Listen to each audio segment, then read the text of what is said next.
আমাদের গ্রামে কিছু লোক আছে, ওরা গরু কুরবানি ছাগল কুরবানি দেয় না, কিন্তু কুরবানির আগে ফ্রিজ কেনে। জোরকন কি কেনে?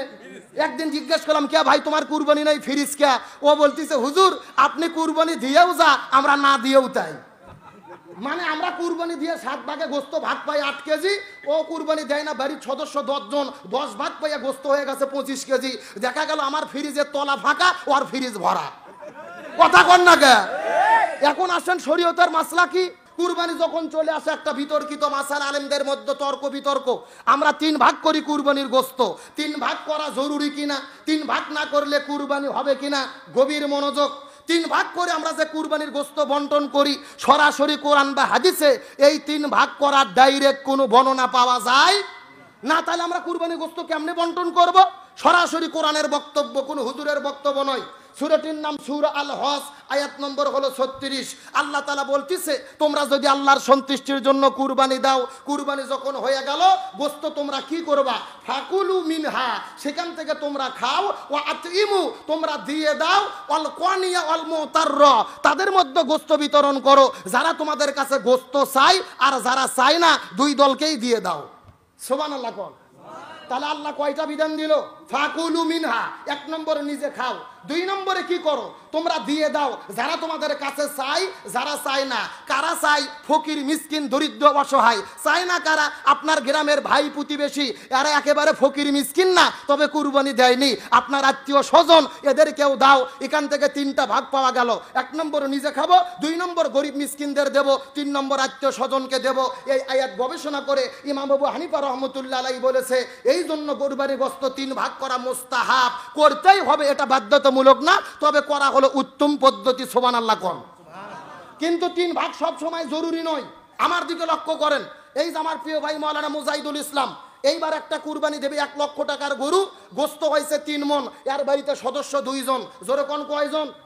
এখন 2 জন সদস্য কুরবানি দেশে 3 মণে গরুর, ভাগ পাবে কয় মণ? 1 মণ। 1 মণ আত্মীয় স্বজনক দেবে, 1 মণ পাড়া প্রতিবেশীক দেবে, ফকির মিসকিনক দেবে। বাড়িতে কয় মণ? 1 মণ। এখন বলেন তো 1 মণ গোস্ত কি এই মাওলানা 2 জন মানুষ খেতে পারবে? তার মানে বোঝা গেল এই হুজুরের জন্য 3 ভাগ নয়। এই হুজুরের কাজ কি? বাড়িতে 2 জনে 20 কেজি রেখে দেবে, পুরো গোস্ত গরিবদের দিয়ে দেবে। এটাই হলো শরীয়তের উত্তম ফায়সালা।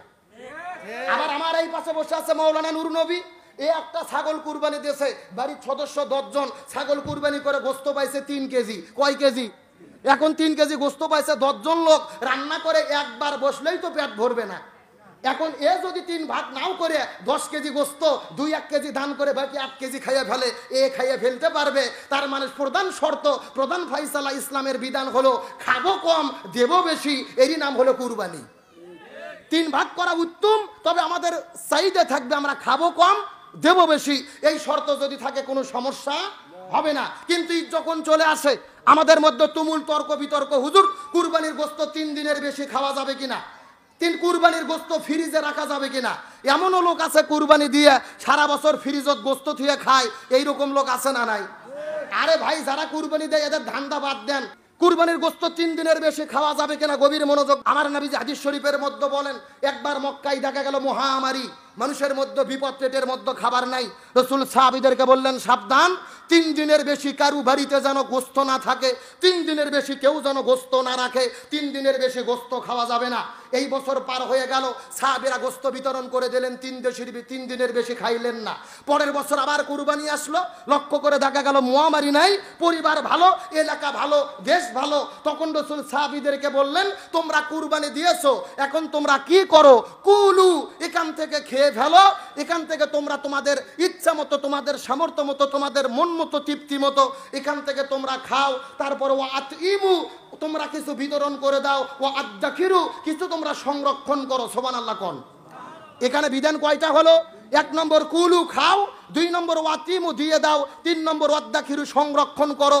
এখান থেকে সাহাবীরা কেউ কেউ পাওয়া যায় হাদিসে গোস্ত রোদে শুকে, তখন তো ফ্রিজ ছিল না, গোস্তর শুটকি করে দীর্ঘদিন পর্যন্ত তারা খেয়েছে। তার মানে বোঝা গেল দেশত যদি মহামারী না থাকে, গোস্ত 3 ভাগ করে গরিবেরটা গরিবকে দেওয়ার পরে, আত্মীয় স্বজনকে বুঝে দেওয়ার পরে, আপনার ভাগের গোস্ত যদি ফ্রিজত রাখে কিয়ামত পর্যন্ত খান, কোনো সমস্যা নাই। ফায়সালা কি কোনো ভেজাল আছে? কিন্তু আপনার আগে মন ঠিক করা লাগবে।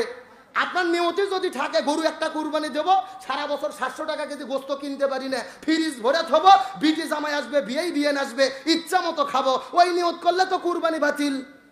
তার কারণ আল্লাহর কোরআন বলেন লা ইয়ানালাল্লাহু লুহুমুহা ওয়ালা দিমাউহা ওয়ালাকিন ইয়ানালুহুত তাকওয়া মিনকুম কাযালিকা সাখখারাহা লাকুম লিতুকাব্বিরুল্লাহা আলা মা হাদাকুম ওয়া বাশশিরিল মুহসিনিন।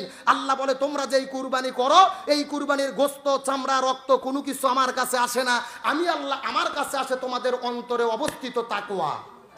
সুবহানাল্লাহ কোন। তার মানে আল্লাহ আপনার 2 লাখ টাকার গরু দেখবে না। আপনি 2 লাখ টাকা গরু দিয়েছেন মানুষকে দেখানোর জন্য, আর আপনার পাশে আব্দুল সলিম সে কুরবানি দিয়েছে 6000 টাকার একটা ভেড়া আল্লাহর সন্তুষ্টির জন্য। আল্লাহ বলতেছে 2 লাখ টাকার গরু লোক দেখানো, ওর কুরবানি বাতিল। 6000 টাকা ওই যে ভাবাচ্ছে যেই ভেড়া, ওর কুরবানি আল্লাহর কাছে কবুল। সুবহানাল্লাহ কোন।